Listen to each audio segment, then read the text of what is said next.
Bismillahirrahmanirrahim. Assalamualaikum warahmatullahi wabarakatuh. Perkenalkan, nama saya Indah Surmiasari, selaku mahasiswi S1 Farmasi B reguler di STIF Bogor. Di sini, saya akan mempresentasikan produksi vaksin COVID-19 di Indonesia. Selamat mendengarkan ya, teman-teman. Saya akan membahas yang pertama virus COVID-19, kedua, vaksin, ketiga, teknologi produksi vaksin, yang keempat, teknologi produksi vaksin yang dipilih Indonesia. Apa itu COVID-19? Pasti teman-teman sudah tahu, COVID-19 ini, dia bentuknya virus. Virus ini adalah bagian dari mikroorganisme, di mana virus corona memiliki RNA positif sebagai genomnya. Dalam pengertian luasnya, di sini penyakit saluran pernafasan dan pembuluh darah yang menular yang disebabkan oleh sindrom pernafasan akut yang parah coronavirus 2 atau SARS-CoV-2. Family-nya Coronaviridae, genus Beta Coronavirus. Virus COVID-19 ini berawal dari Wuhan, Cina. Pandeminya berlangsung pada Desember 2019 hingga saat ini. Sifat virus COVID-19 sendiri ini, dia membutuhkan inang sebagai tempat berkembang biak. Yang dimana di sini untuk menginfeksikan seseorang, virus membutuhkan reseptor AC2 serta 1-2 kofaktor senyawa kimia non-protein. Menetap di saluran pernafasan paru-paru pada sel-sel sehat. Berkembang biak dengan cara membelah diri, bereplikasi, dan bermutasi virus SARS-CoV. Yang di sini akan menimbulkan infeksi, di mana gejala-gejala tersebut akan terlihat setelah 14 hari. Di antaranya mengalami sesak nafas, demam ringan, diare, lemas, dan lain-lain. Sifat virus COVID-19 ini juga sangat sensitif terhadap panas, mati karena suhu 56 derajat Celcius dalam waktu 30 menit. Corona berasal dari bahasa Latin yang berarti mahkota. Bentuk virus corona menyerupai mahkota karena virus memiliki selubung atau sampul enveloped virus yang dilindungi lapisan tersusun dari protein dan minyak sebagai lipid bilayer. Lapisan protein mirip dengan duri mahkota. Duri-duri berguna dalam mengikat membran sel inang untuk mengaktifkan enzim furin. Enzim furin ditemukan dalam organ tubuh manusia, seperti paru-paru. Maka dari itu, virus COVID-19 ini sangat senang di bagian sistem saluran pernafasan, terutama bagian paru-paru. Cara penyebarannya, di sini virus corona disebut sebagai zoonosis, karena penularannya dari hewan yang berasal dari kelelawar ditularkan ke hewan juga, dan manusia. Cara penyebaran manusia antar manusia yang pertama yaitu menyebar melalui droplet, di mana berupa tetesan cairan dari batuk dan bersin. Jadi, dalam penanganan ini harusnya memakai tisu atau ditutupi tangan, habis itu memakai hand sanitizer. Yang kedua, di gambar ini terdapat orang yang tidak memakai masker, tapi sebagai pembawa virus, dan ada orang yang sehat, dia memakai masker. Di sini kita bisa lihat bahwa 70% bisa terjadi penularan. Yang ketiga, di mana seseorang ini tidak menjaga jarak dan juga tidak memakai masker, maka 100% terjadi penularan COVID-19. Yang keempat, kontak fisik. Contohnya menyentuh atau berjabat tangan. Yang kelima, gambar di sini tentang menyentuh permukaan benda yang mengandung virus, lalu menyentuh mulut, hidung, atau mata tanpa cuci tangan terlebih dahulu. Yang terakhir, yang keenam, di sini tinja. Untuk tinja sendiri, dia belum tahu dan belum terjadi juga. Jadi, di sini cukup antisipasi aja, waspada, terutama pada gambar 1-5. Untuk cara pencegahan COVID-19 sendiri, mari kita lakukan dengan 3M. Memakai masker sesuai anjuran pemerintah, menjaga jarak sekitaran 2 meter, lalu mencuci tangan dengan sabun atau hand wash dengan air mengalir dengan waktu 40-60 detik. Hand scrub atau dengan hand sanitizer dengan gel berbasis alkohol 70% dalam waktu 30 detik. Nah, di sini untuk cara cuci tangannya ada 8 tahap. Yang terakhir, tetap di rumah saja. Karena apabila tidak ada keperluan, kita sebaiknya di rumah saja untuk mengurangi atau memutuskan rantai penularan COVID-19. Vaksin di sini ada pengertiannya, yaitu bahan antigen yang digunakan untuk menghasilkan kekebalan terhadap suatu penyakit. Tujuannya buat apa? Yaitu merangsang pembentukan zat anti penyakit sehingga tubuh diharapkan akan kebal terhadap penyakit tersebut atau hanya sakit ringan. Mekanisme kerja pada vaksin itu merangsang sistem imunitas untuk membuat antibodi yang bertahan cukup lama. Zat ini akan melawan antigen dari patogen masuk ke dalam tubuh. Maka dari itu, kita dari kecil sudah harus yang namanya divaksinasi agar saat ada antigen yang masuk, jadi kita sudah mempunyai antibodi tersebut untuk melawannya. Dan sistem vaksinasi ini ada yang sekali, ada yang berulang-ulang. Teknologi vaksin. Yang pertama ada vaksin inaktif, kedua vaksin yang dilemahkan, ketiga vaksin subunit, yang keempat vaksin berbasis vektor, yang kelima vaksin berbasis DNA, yang keenam vaksin berbasis RNA. Berikut penjelasannya. Untuk vaksin inaktif sendiri digunakan untuk mendorong perlindungan terhadap patogen virus. Mikroba yang sudah dimatikan masih dalam struktur tubuh yang utuh. Berdasarkan strain virus, proses pembuatannya menggunakan formaldehid, beta-propiolactone atau BPL atau radiasi ultraviolet. Prosedurnya dalam menggunakan vaksin ini yaitu ada waktu, suhu, inkubasi, buffer, konsentrasi reagen yang digunakan untuk menghasilkan produk yang fungsional. Contohnya, produksi vaksin tersebut dihasilkan dari virus influenza hidup yang ditumbuhkan di telur ayam berembrio. Vaksin yang dilemahkan.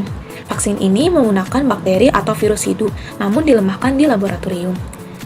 Vaksin ini untuk meningkatkan respon antibodi penawar anti-S.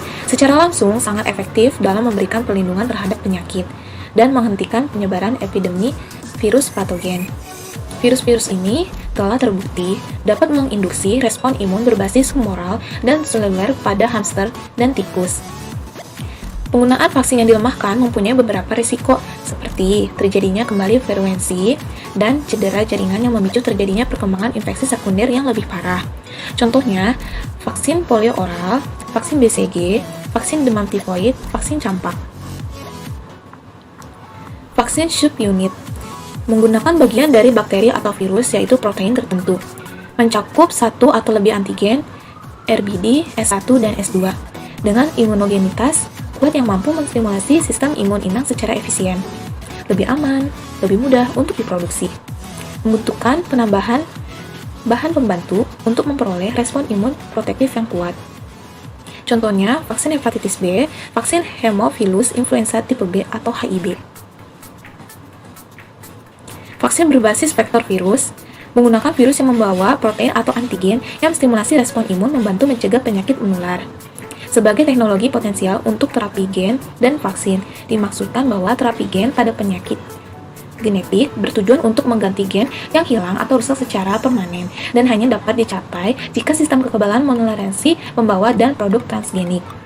Untuk vaksinnya bertujuan untuk mengekspresikan suatu antigen yang memunculkan kekebalan adaptif yang kuat secara sementara terhadap antigen dengan dukungan dari respon inflamasi yang disebabkan oleh pembawa. Jadi, tipe vaksin ini ada dua, yaitu replikasi vektor dan non-replikasi vektor.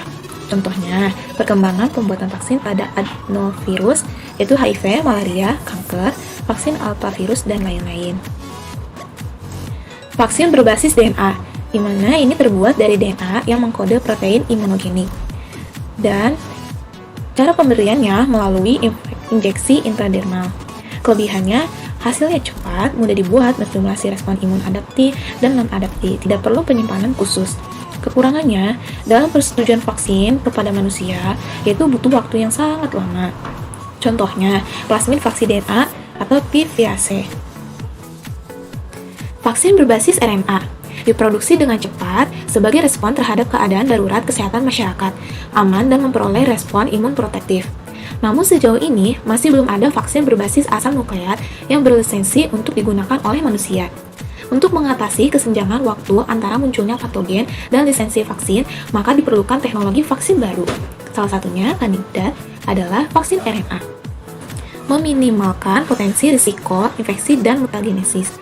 Menginduksi respon imun yang kuat dengan mengaktifkan sel T, CD8+, dan CD4+. Tersedia dua platform vaksin RNA, yaitu mRNA sintesis, di mana molekul mRNA sintesis hanya mengkode antigen diminatinya. Modifikasi molekul mRNA sintesis itu sendiri dapat bermanfaat untuk imunogenitas dan ekspresi antigen. Vaksin yang didasarkan pada mRNA dapat menawarkan solusi sebagai bahan yang sesuai dengan urutan sehingga dapat memungkinkan respon cepat terhadap munculnya strain mikroba pandemi. Dan yang kedua, saRNA, yaitu berasal dari virus dan mengkode antigen yang diminatinya dan protein yang memungkinkan replikasi vaksin RNA. Kedua platform telah terbukti menginduksi respon imun efektif terhadap kanker dan penyakit menular seperti COVID-19. Selanjutnya, teknologi produksi vaksin COVID-19 yang dipilih oleh Indonesia, di mana melonjaknya pasien positif COVID-19, Indonesia segera bertindak dalam pengembangan vaksin COVID-19 itu sendiri. Nah, di sini saya mendapatkan beberapa sumber dari YouTube, berita, Google, dan lain-lain. Berikut penjelasannya. Nah, di sini pada LBM H-Man menggunakan rekombinan protein vaksin.